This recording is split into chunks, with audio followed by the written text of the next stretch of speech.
La plupart des gens ne peuvent même pas s'imaginer combien de fois je suis tombée et combien de fois je me suis relevée. Bienvenue une fois de plus dans cette vidéo dans laquelle on va évoquer des principes stoïciens qui vont vous permettre de vivre la vie que vous voulez. Et cela passe par le premier point qui concerne la persévérance. Il y a une citation de Sénèque qui dit « La persévérance est la clé du succès. » La persévérance est la clé du succès. Si tout était facile, c'est que tout le monde a ce qu'il veut quand il le souhaite et quand il le veut.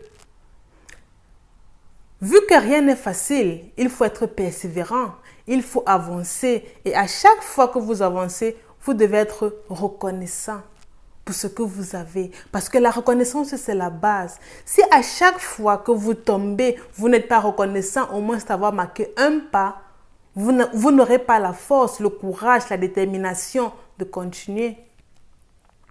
Être persévérant, c'est très important. Parce qu'une fois que vous persévérez, vous apprenez au cours du chemin. Une fois que vous persévérez, vous avez pleine conscience. Vous avez la pleine conscience que vous devez davantage fournir d'efforts pour être meilleur, pour développer de nouvelles capacités, de nouvelles compétences. Et ce sont ces compétences-là ou cette nouvelle capacité intellectuelle qui vont vous permettre d'avancer.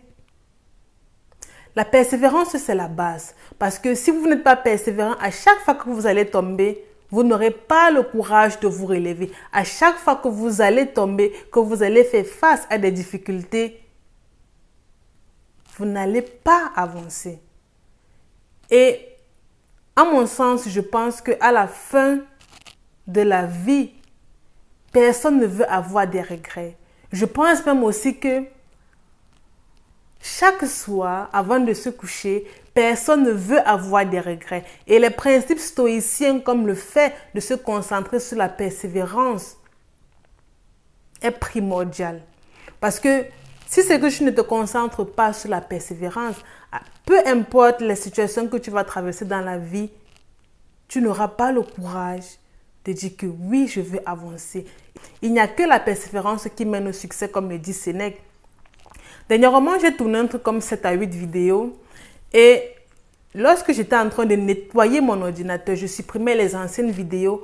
J'ai malheureusement supprimé les 7 vidéos que je venais de tourner. Donc, je me suis assise, j'ai filmé 7 vidéos. Ça m'a vraiment pris le temps de tourner ces 7 vidéos-là.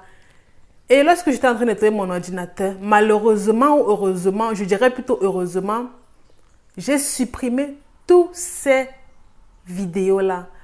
Dans un premier temps, j'étais d'abord perplexe, j'étais un peu anxieuse, j'étais un peu stressée parce que je me disais, mais comment est-ce que j'ai fait pour supprimer les vidéos que je viens de tourner sans même m'en rendre compte?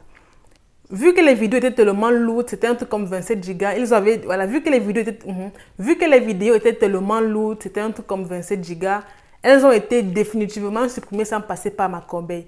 Et maintenant, j'ai tramé pour retrouver ces vidéos-là, j'ai pas pu. J'ai même utilisé certaines applications en ligne pour retrouver les fichiers supprimés.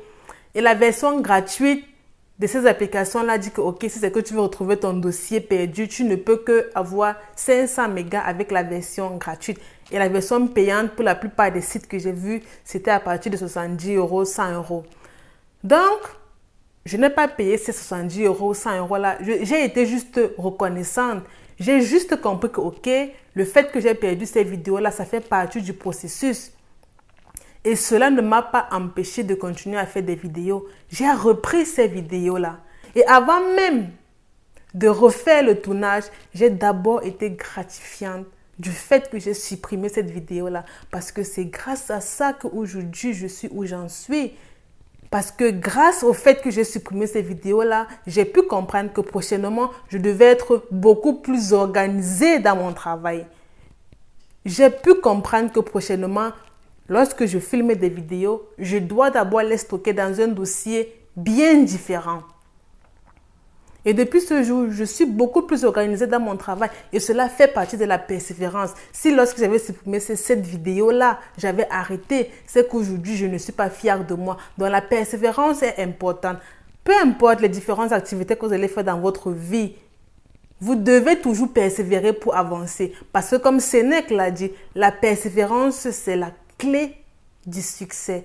Toutes ces personnes aujourd'hui qui ont eu du succès, lorsque vous écoutez les interviews, ils disent toujours, la plupart des gens simplifient les sacrifices que j'ai faits. La plupart des gens ne peuvent même pas s'imaginer combien de fois je suis tombée et combien de fois je me suis relevée. Et ils le disent toujours, ils finissent toujours leurs propos en ajoutant, la plupart des gens lorsqu'ils tombent, ils ne veulent plus se relever. C'est pour ça que nous, on fait partie du top 1%. Et c'est vrai, c'est juste une réalité. Le prochain principe consiste à choisir la compassion sur le jugement. Lorsque vous jugez une personne, vous ne jugez pas cette personne-là, vous vous jugez vous-même. D'après une citation stoïcienne. Du coup, cela veut dire, si par exemple au travail, peu importe où vous êtes, ou bien vous travaillez avec des gens, et vous vous en rendez compte que ces personnes-là ne sont pas assez productives comme il le faut, au lieu de juger cette personne-là, donnez plutôt des astuces à votre vis-à-vis pour qu'elle puisse s'améliorer, pour qu'elle puisse davantage être productive. Au lieu par exemple de juger une personne sur le travail qu'elle n'a pas fait, sur le travail qu'elle n'a pas remis, donnez à cette personne des astuces pour dire que ok, ne penses-tu pas que prochainement ce serait mieux que à la place de jouer avec ton téléphone toute la journée, ce serait mieux de te concentrer sur ton travail. Ne penses-tu pas que pour éviter la paresse, tu devrais d'abord commencer ta journée par les tâches les plus importantes? Donc, ne jugez pas. Donnez plutôt des alternatives. Donnez plutôt des solutions qui vont permettre à votre vis-à-vis d'avancer. Parce que le jugement ne sert à rien. Comme le dit Épithète, lorsque vous jugez une personne, vous ne jugez pas cette personne-là, vous vous jugez vous-même. Cela veut dire en d'autres mots, lorsque vous donnez des conseils à une autre personne, vous ne donnez pas des conseils à cette personne-là, mais vous donnez vous-même des conseils. Donc, une fois que tu aides ton prochain, tu es en train de t'aider toi-même. Parce que ton vis-à-vis que tu as aidé sera davantage reconnaissant. Elle sera toujours reconnaissante. Et d'où naît le respect. Cette personne sera toujours reconnaissante. Et à chaque fois, par exemple, que tu auras des problèmes, tu auras des difficultés, elle n'aura aucun souci à venir t'aider parce qu'au moins, elle se sera sentie comprise. Au moins, elle aura évolué dans son travail grâce à toi. N'hésitez pas à vous abonner. N'hésitez pas à vous abonner parce que cette chaîne va vous aider et je crois fermement qu'elle va vous aider à avancer, qu'elle va vous aider à croire en vous, qu'elle va vous aider à vivre une vie meilleure parce que les vidéos que j'aborde, je fais toujours tout pour les aborder en donnant des exemples concrets, précis de la vie quotidienne pour que vous puissiez comprendre à quel point c'est important. Et ces principes stoïciens que je viens d'évoquer dans cette vidéo vont vous permettre de vivre une vie meilleure, vont vous permettre d'améliorer vos relations avec les autres, vont vous permettre d'être aussi fiers de vous. Parce que n'oubliez pas, lorsque vous aidez les autres, vous ne les aidez pas, mais vous vous aidez vous-même. Prenez soin de vous et soyez heureux.